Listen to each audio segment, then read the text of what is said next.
திமுகவின் தோல்வியை அடுத்து அக்கட்சியின் நட்சத்திர உறுப்பினரான குஷ்பு அக்கட்சியிலிருந்து விலகியுள்ளார்.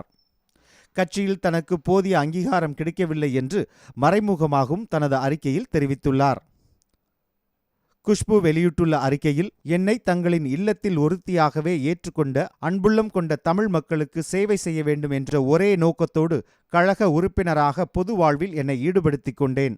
அந்த நாள் முதல் கழகத்தில் எனக்கு அளிக்கப்பட்ட பணியை நான் 100% சிரத்தையுடன் நிறைவேற்றியதை கழக பொறுப்பில் உள்ளவர்கள் முதல் அடிப்படை தொண்டர்கள் வரை அனைவரும் அறிவார்கள். ஆனால் என் அர்ப்பணிப்பும் உழைப்பும் ஒரு வழி பாதையாகவே தொடர்ந்து நீடிக்கும் என்ற நிலையில் கழகத்தில் உள்ளபோது நான் தேர்ந்தெடுத்த பாதையும் பயணமும் தாங்க இயலாத மன அழுத்தத்தை ஏற்படுத்துகிறது.